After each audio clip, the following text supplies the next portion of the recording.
So, what is this market doing anyway? I got 5 key stats I'm going to focus on this month. I got my PowerPoint, I got my stat sheet. Let's break it down.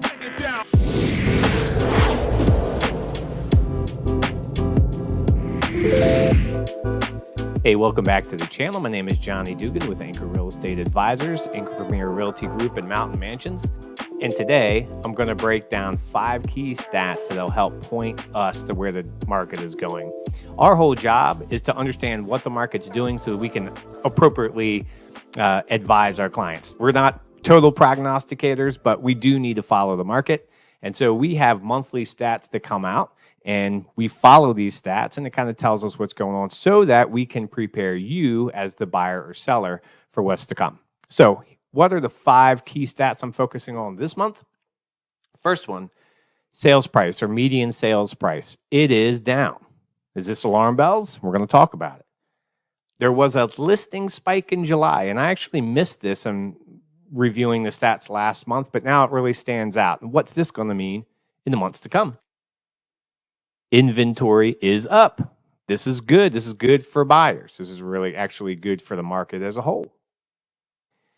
Days on the market is up. Again, what does this mean? Days on market, and this is, from the time you list it to the time you sell it. What's this really mean? And sales price as a percentage of the listing price. Now, I haven't covered this stat before, but I'm going to cover it. It's going to help us understand what this market's doing. All right, here we go. So sales prices are down. Sales prices have come down for 2 consecutive months, at least on average. So what's that mean and how much? Well, median price sales are down by 1.4%. So on an average $450,000 home, that means median sale prices are down about $5,000. Not huge numbers, but they are down, and that is a key note. This, the way I see it, it's very much an indicator of the market slowing down, both on the cyclical nature because we're going into the holiday season, but it's also indicative of the let's call it the anticipated correction coming off this wicked hot market.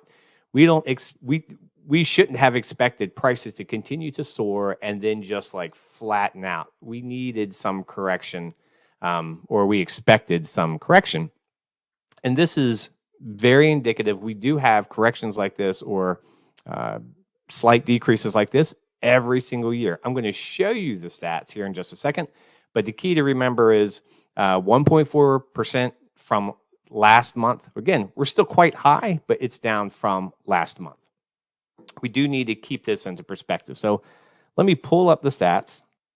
So here are the median sales prices over the last 3 years. And I like to show it a little bit spread out so that we can have some perspective on what it's doing and what his market has done in the past, which in normal times.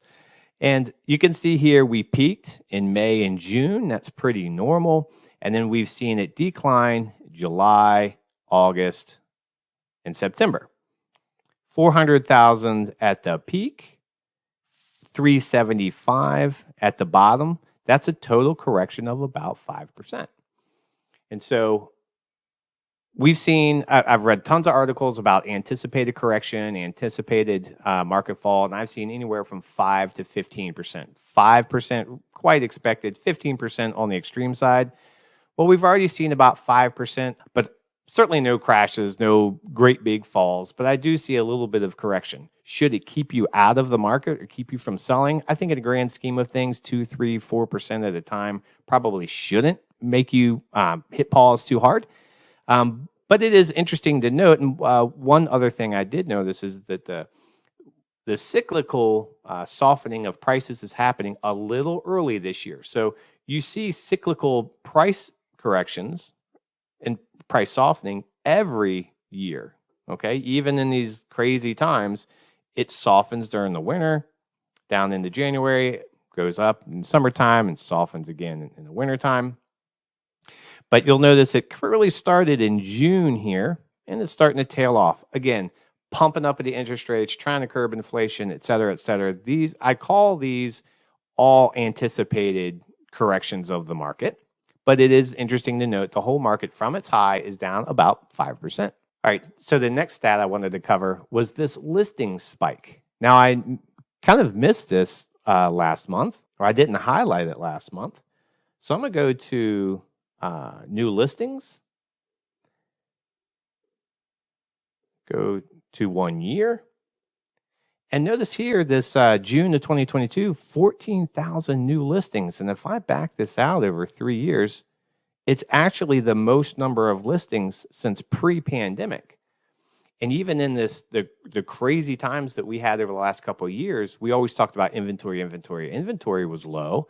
Well, we did have a nice little spike in June. What's that mean? There was a bump up of inventory, and the stats to back that up are going to follow. It also points to what the market could be doing over the next couple of months. Okay, I'm going to get a little bit more into that as I get into the days on market and the months of supply, or what our inventory shows. So inventory shows that inventory is going up and up and up and up. Really, it's been going up all year. Now, again, the perspective here is that our inventory at the beginning of the year was so historically incredibly low that regardless of prices, when there's low inventory, it still drives prices up. There's so few homes and so many buyers. Now, as the interest rates have gone up, and just the natural market corrections. But I did want to show you, I always want to show the inventory as it goes up with some perspective. Over the last 5 years, and again, going back to 17, 18, and 19, when the market was relatively normal, but still quite warm, normal market was, we had 3.5 to 4 months worth of supply. Then COVID happens, we have these shortages, then people start trying to buy like crazy. And now we have this, what seems like a spike in inventory, but in perspective, it's still historically low, nearly half of what it is in a normal market. So the good news is, from a buyer's perspective, there is more inventory to choose from. Still not like a normal market, but there is more inventory to choose from. And so from a buyer's perspective, between median prices softening and inventory going up, is becoming a better and better time for buyers. It's still not a buyer's market. It still hasn't fully tipped that way, but at least it's trending back in that direction. So next, we're going to look at days on market. Days on market is a good indicator of how long homes are sitting. Again, if you look at the stats recently, you'd say, oh, days on market, it's spiking. Houses are starting to sit forever. Well, you can see that houses were, days on market was starting to go up all the way up until January 2022, and it started to come back down. And again, this is another stat that we just need to keep in perspective. Is days on market climbing? Yes. Are houses sitting on the market a little longer? Yes. But if we look at the stats in perspective, still historically low days on market. 2 weeks for a home to sit on the market, 14 days, when normally it's 40 days, 45 days, and that's on average. So for a house to sit on the market for 3 months is totally normal in a normal market. Now, still, it's not as bad as it was a year ago, but if a house sits on the market for 3 or 4 weeks, people start to think, oh, well, there must be something wrong. People are going to be getting desperate, I guess. Not the case. It's still selling. Most houses are still selling relatively quickly, still within a number of weeks and not months.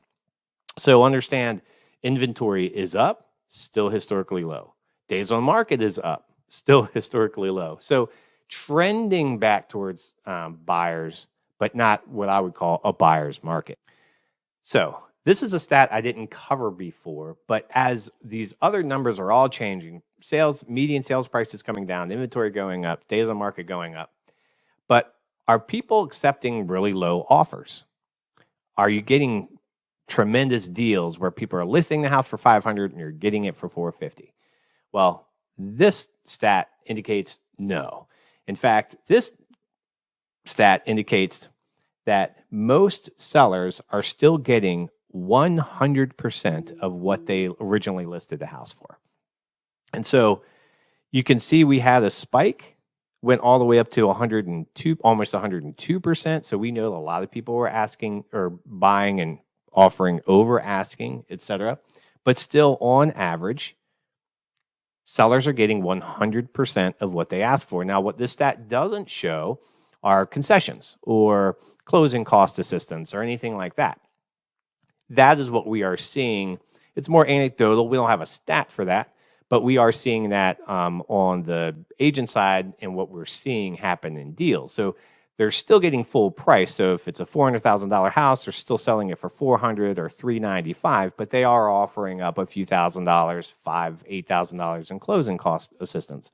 That's where the concessions are kind of being made, but the sales prices are holding strong. That's what I wanted to point out here. Now, what about price reductions? So one thing we've seen across the region is people will list their house, still try to get top dollar or a little bit more, and then they have this scheduled reduction of price, and that's totally fine. It's actually a strategy we like to use sometimes. So this stat here kind of gives us a better sense of what's happening. This is percentage of original price. So if you list your house for $500,000 and then you reduce it to $475,000 and you get $475,000, well, the previous stat is going to show you got 100% of your list price. This stat will show that you didn't get 100% of your original list price, okay?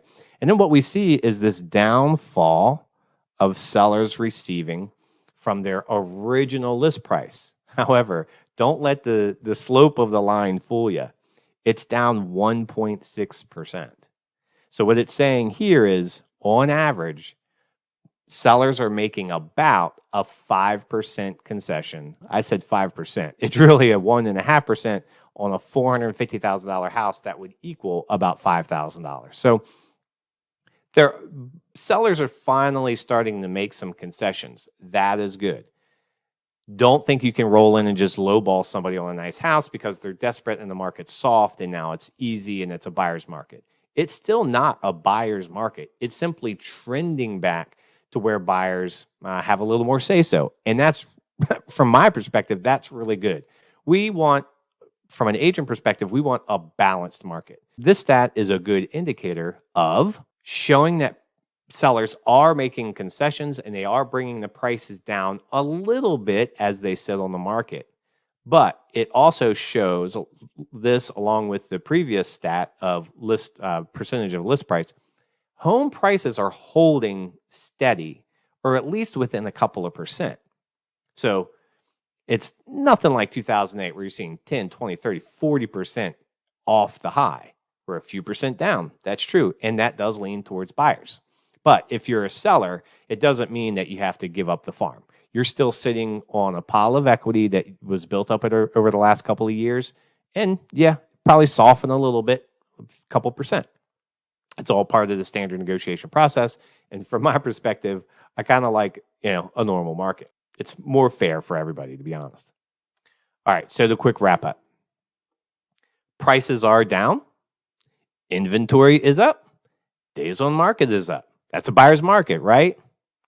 Well, prices are down, but only 1.4%.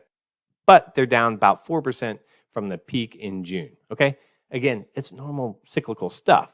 It's not a huge market change, but I will say every year, this time of year is a good time to buy a house because most folks that are in the market this time of year are serious. What does that mean? Well, in springtime, some people list their house and they're like, yeah, if I get it, I get it. If I don't, maybe I'll just take the house back off the market. If you still have your house listed now, you're trying to sell it.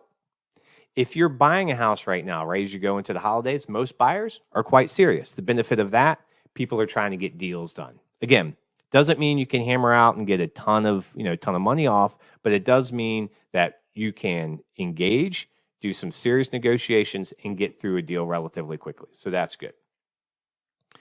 Inventory is up, but it's still historically low. It's 30% lower than in 2019. So it's still quite low. And remember, in 2019, inventory was also low. Days on market, still historically low, less than half of 2019. So it is up, but still less than half of 2019. Interest rates are up, and this is probably the biggest dud of the whole market, right? People see higher interest rates, and they just don't want to play. It's that simple. And so now for me, I've paid 7.5, 6.5, and higher percentages when I've bought a house because that was the going rate at the time and nobody thought much of it. I know that my folks, when they bought their house when I was just a kid, paid 14%. It's what it cost to buy a house at the time. And as of today, 7-ish% is kind of what it costs to buy a house today. Should it keep you from buying a house? In my opinion, no. I bought several houses in the 5 to 7% range, and that never deterred me. Home values still do what they do over time. You write off your interest off of taxes, and if the interest rate goes down, you refinance. But you don't let interest be the driving cause of what you do or don't decide to do. That's my 2 cents. Of course, I'm an agent, so how much do you trust that? But I don't get the interest. I simply believe in if it's time for you to move, move. And then if the rates get better, refinance. So otherwise, just get what you can afford and enjoy your new home. And then the last point I brought up before, interest rates are up. Days on market is up. Inventory is up. But home prices are holding pretty steady. I know median sales price is down a couple of percent. That is true. But percentage of list price, percentage of original price, prices are not coming down that much, a percent or two, which is still higher than normal. I mean, if we look back at the stats, go back 5-6 years, to give up 5 to 10% was relatively normal. So home prices are holding steady. That's what's good. What does this all tell me, at least for this month? And I always give that caveat, at least this month. This month, what's it all tell me? We're trending. We're definitely trending towards, wait for it, a normal market. Wah, wah, wah.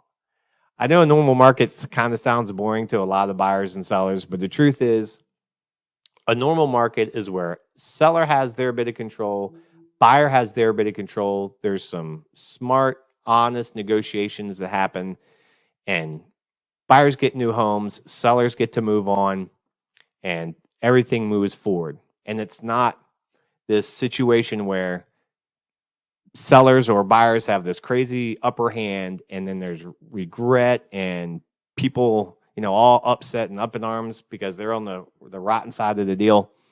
Normal market for us, it's kind of right where I want to be. So I like the way things are trending back towards a normal market. Boring, but it's really what's most fair for everybody. Interest rates are putting a damper on how much buyers can afford. This is very true. But this is the most important part, and this is what I'd want buyers to take away from this. Buyers now, more than any time over the last 3 years or so, you've got more control of your experience. What's that even mean?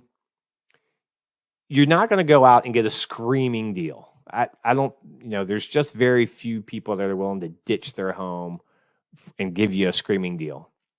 But what you can do, at least the way it's going now, is if you're a buyer and you like a home, you're probably not going to be outbid by 4 other folks. You are probably, if you like a home and you put in a bid, you'll have some honest negotiation that can be happening. You'll have control.